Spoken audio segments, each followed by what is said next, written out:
All right, so we're diving deep into basketball history today. Huh. And we're talking about the American Basketball Association, Okay. the ABA, Yeah. and its eventual merger with the NBA Right. way back in 1976. Mm-hmm.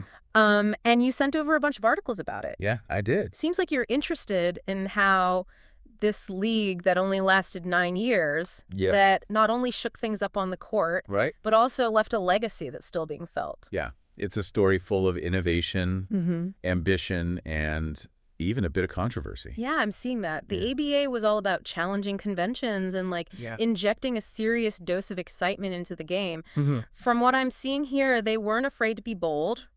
Right. A red, white, and blue ball, Yes. a focus on fast-paced offense, Yeah. and even the three-point line. Right. Years before the NBA adopted it. It makes Yeah. you wonder, were they trying to outshine the NBA from the get-go? Well, the ABA's founders did have a pretty audacious goal from the beginning, Okay. to force a merger with the NBA, Wow. much like the AFL did with the NFL. Okay.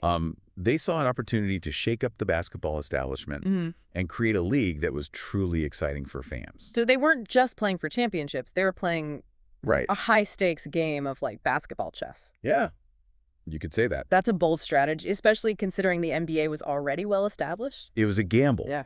But they came surprisingly close to pulling it off in 1970. Oh, really? The NBA owners actually voted on a merger proposal. Okay. It was a close call, 13-4 in favor, Wow. just shy of the three-quarters majority needed for approval. Hold on. So they almost merged way back in 1970. They did. What happened? Well, Why didn't it go through? there were a few key factors at play. Okay. First, you have to remember this was a time of intense competition between the leagues. Yeah, for sure. Some NBA owners, like Sam Schulman of the Seattle Supersonics, were actually pro-merger. Schulman even threatened to jump ship to the ABA if the deal fell through. Whoa, talk about putting your money where your mouth is. Right. He must really believed in the potential of a combined league. He did, Yeah. but ultimately it was a legal challenge that stopped the merger in its tracks. Really? Yeah, Oscar Robertson, the legendary player Oh, yeah. and head of the NBA Players Association at the time, Okay. filed an antitrust lawsuit against the proposed merger. Oh, wow. An antitrust lawsuit. That sounds serious. Yeah, it was. What were Robertson and the players concerned about? Well, the lawsuit known as Robertson v. NBA Okay. alleged that the merger would stifle competition and harm players' bargaining power. Interesting. It was a pivotal moment in the history of player empowerment, Mm-hmm. and it effectively put the merger talks on hold for several years. So the players led by Robertson Yeah, flexed their collective muscle and threw a wrench in the ABA's plans. they did. That's pretty significant considering how much power team owners held back then. Did that legal battle change the landscape of player-owner relations going forward? Absolutely. Yeah. It set a precedent for players to challenge the status quo Okay. and fight for their rights both collectively and individually. Mm-hmm. It also highlighted the growing influence of players' unions in professional sports. It's amazing how this David and Goliath battle Yeah. was playing out amidst all the slam dunks and three-pointers. I'm guessing this wasn't the end of the story for the ABA, though. It wasn't. What happened next? Well, the ABA kept pushing forward, Yeah. continuing to innovate and attract fans. Mm-hmm. But their financial stability was always a concern. Right. Things came to a head in their final season, 1975-76, Okay. where we saw some serious drama unfold. Okay, let's talk about that Yeah. because I'm seeing some headlines about teams trying to jump ship Mm-hmm. and others folding altogether. Yeah. What led to this point? Well, the ABA's financial struggles reached a boiling point. Okay. Two of their most prominent teams, the Denver Nuggets and the New York Nets, actually attempted to join the NBA early, Really? but a court order forced them to play out the season in the ABA. Wow. It was a clear sign that the league was on shaky ground. It makes sense. Yeah. If teams are willing to risk legal battles just to get out, Yeah. the situation must have been pretty dire. Right. And it sounds like it didn't get any better. Sadly, no. During that tumultuous final season, 4 other ABA teams folded Wow. due to financial instability. Okay. That left just 6 teams standing. All right. The Nuggets, the Nets, the San Antonio Spurs, the Indiana Pacers, the Kentucky Colonels, and the Spirits of St. Louis. Wow. So from a league that started with grand ambitions, they were down to a mere 6 teams. That's right. What happened to these remaining teams? Did they all get absorbed into the NBA? Ultimately, 4 of them did make the jump to the NBA. Yep. Nuggets, Nets, Spurs, and Pacers. Okay. But how the Pacers got in is a story in itself. And it involved some strategic maneuvering by the Chicago Bulls. Okay, now this is where things get really interesting. Yeah. One of the articles mentions the Bulls wanting a specific player Mm-hmm. and the Kentucky Colonels getting left out in the cold. Yeah. Can you break that down for me? Sure. The Bulls were already a strong team in the NBA, Okay. and they saw the Pacers geographically close to Chicago Right? as a potential rival if they were to join the league. Okay. However, they also had their eye on Artis Gilmore, Oh, a yeah. dominant center playing for the Kentucky Colonels. Right. The Bulls actually held Gilmore's NBA rights, Oh, really? a quirk of the player draft system at the time. Wait, the Bulls had the rights to a player in another league? Yeah. How does that even work? It's a bit complicated. Yeah, okay. But essentially it meant that if Gilmore were to enter the NBA, Mm-hmm. he'd have to play for the Bulls. Oh, okay. So the Bulls cleverly advocated for the Pacers to be included in the merger Wow. instead of the Colonels. This way, Gilmore would become available in a dispersal draft of the remaining ABA players, Okay. allowing the Bulls to snag him. So the Bulls played a hand in shaping the merger, not just for competitive reasons, Right. but also to get their hands on a star player. That's right. That's some next-level strategizing. Yeah, it was. What happened to the Colonels and the Spirits of St. Louis? Unfortunately, they were left out of the merger, Oh, wow. and both teams folded. Okay. While the 4 ABA teams that joined the NBA brought their unique style and talent to the league, Right. they faced some pretty harsh stipulations in the merger agreement. Wait, hold on. They fought their way into the NBA, They did? but then faced restrictions? Yeah. What kind of stipulations are we talking about? Well, I mean, surely they were happy just to be in the big leagues, right? they were, but it came at a cost. Okay. For their first 3 seasons in the NBA, these 4 teams were banned from receiving any television revenue. Oh, wow. That's rough. It was. So they were essentially playing catch-up from the very beginning. That doesn't seem very fair, considering the talent and excitement they brought to the NBA. Right. Were there any other stipulations they had to deal with? Believe it or not, it gets worse. Oh, no. On top of the TV revenue ban, they were also denied voting rights in the league for their first 2 years. Are you serious? Yeah. So these teams fought tooth and nail to join the NBA, Uh-huh. only to be penalized once they got there. Yeah, That's a pretty tough pill to swallow. it was. It makes you wonder who truly benefited from this merger, doesn't it? It's a really important question, and it leads us to Yeah. perhaps the most heartbreaking aspect of this whole story. Okay. The ABA Players Pension Fund. Oh, yes, several articles mention this. Yeah. What happened to the pension fund? Well, sadly... Was it absorbed into the NBA's pension plan? Sadly, no. Mm. When the ABA folded its pension fund, essentially vanished, Oh, wow. leaving many former players who had contributed to it in a very difficult position. That's terrible. What happened to those players? Well- Did they receive any compensation? Some players received small settlements over the years, Okay. but it's been a long and difficult fight for recognition and fair compensation. Wow. A group called Dropping Dimes has been advocating for these players, Wow. arguing that those who helped shape the modern game deserve to be treated with dignity and respect. Right. They point out the stark contrast between the NBA's generosity to pre-1965 players Okay. and the paltry sums offered to former ABA players. Yeah, I'm looking at an article here that highlights that disparity. Right. A 6-year NBA veteran from the 1950s receives $1,800 a month in pension, Wow. while a 6-year ABA player gets a measly $360. It's a big difference. That's 5 times less. It is. That's wild. It's a huge discrepancy, and it highlights a dark side to this merger. Yeah. While the NBA gained incredible talent and innovative ideas from the ABA, Mhm. many of the players who contributed to that legacy were left behind.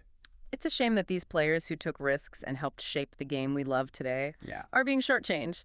It definitely raises questions about fairness and whether the NBA is doing enough to acknowledge their contributions. It's a complex issue with no easy answers, Yeah. but it's a crucial part of the ABA's legacy. Mm-hmm. It's a reminder that progress isn't always equitable, Right.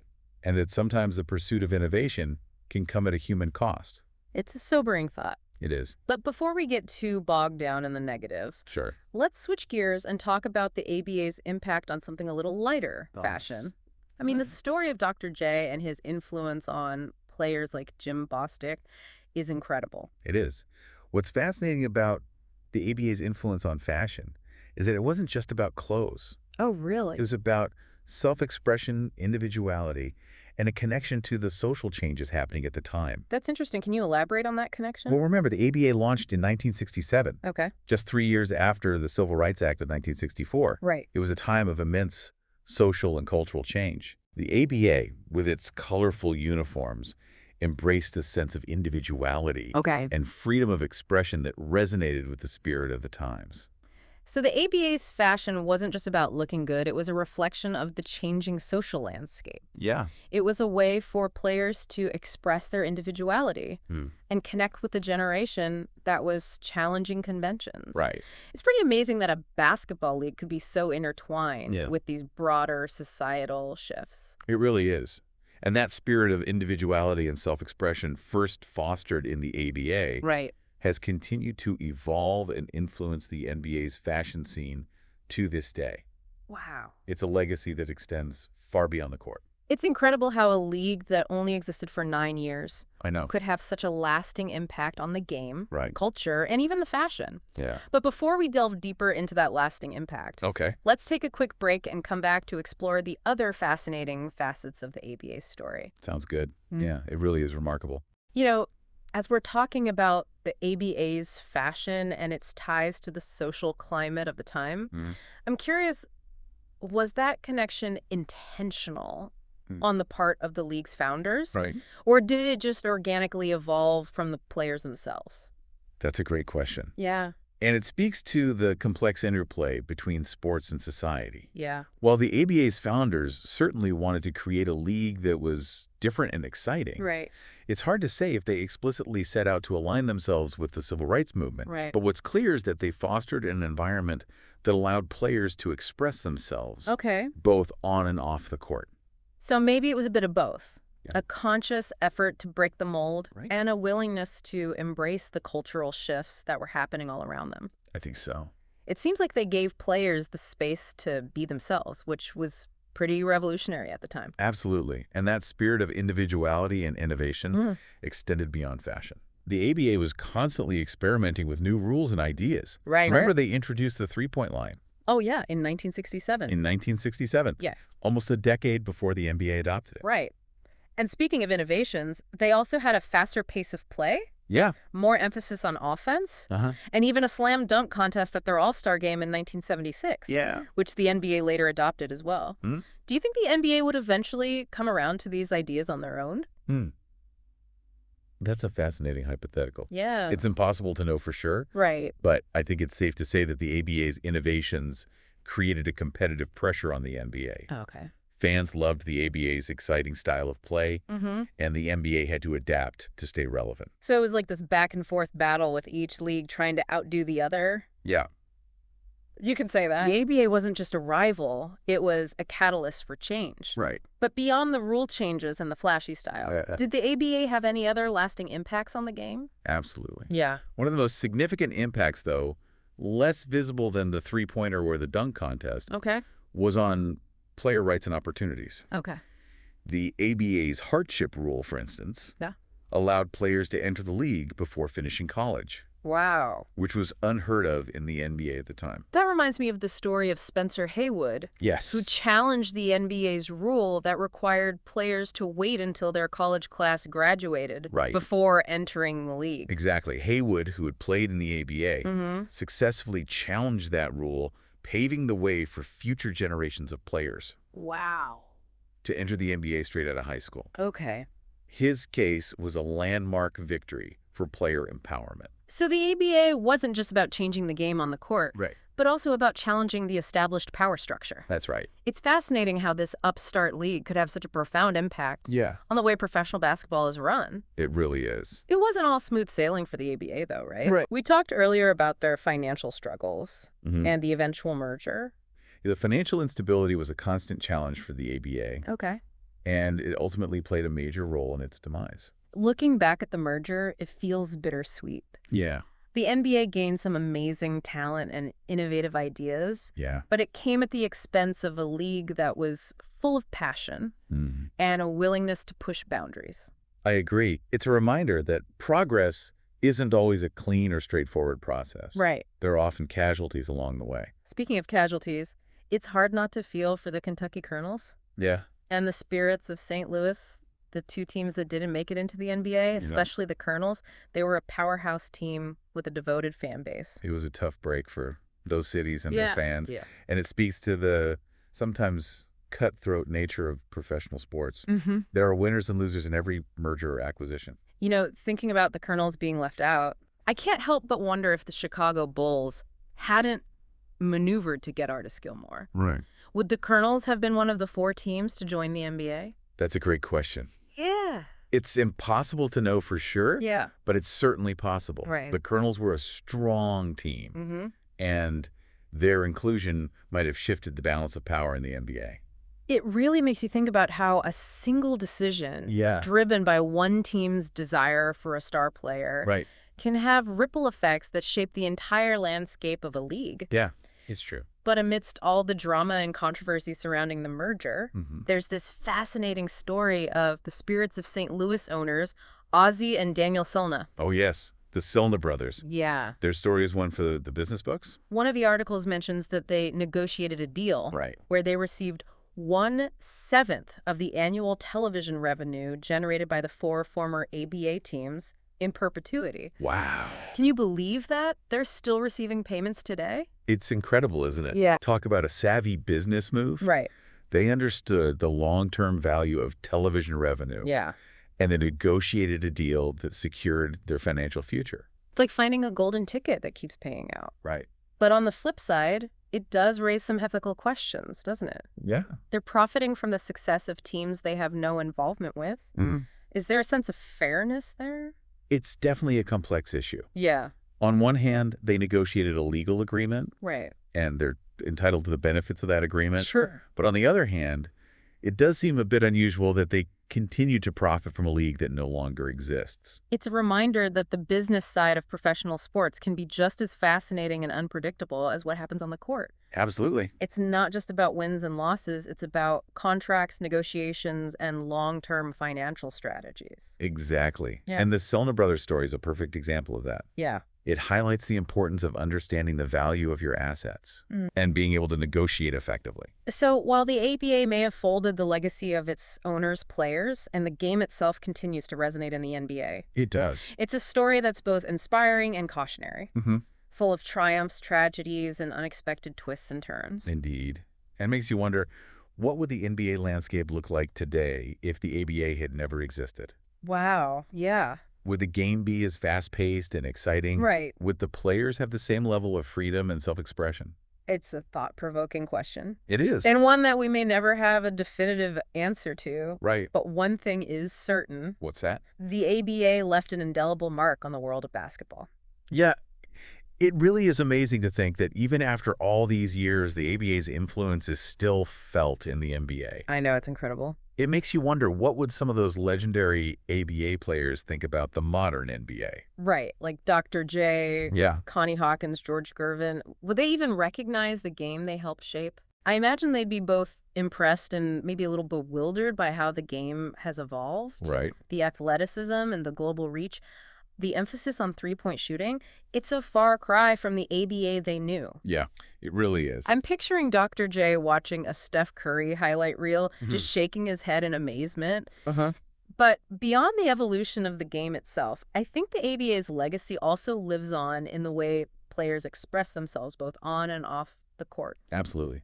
The ABA was a melting pot of styles and personalities. Right. You had the flamboyant flair of Dr. J, Yeah. the smooth moves of George the Iceman Gervin, and the powerful presence of Artis Gilmore. Yeah. They brought a sense of showmanship and individuality to the game that was truly captivating. And that tradition of self-expression has only grown stronger in the NBA. I agree. From the bold fashion choices of Russell Westbrook to the outspoken activism of LeBron James. Right. Players are using their platform to make statements, express their individuality, and connect with fans in a way that would have been unimaginable back in the ABA days.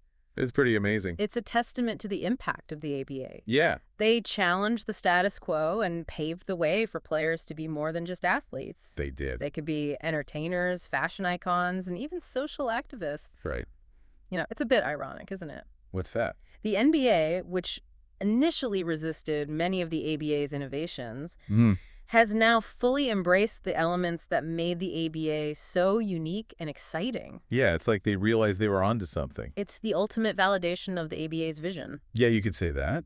They may not have survived as a league, Right. but their legacy lives on in the DNA of the NBA. I agree. It's a reminder that sometimes the most disruptive and innovative ideas don't always come from the established institutions. Yeah, it's true. Sometimes it takes an outsider, Right. a challenger, to shake things up and push the boundary. And in the case of the ABA, that disruption led to a more exciting, more inclusive, and more globally popular version of the game we all love. Yeah, I think you're right.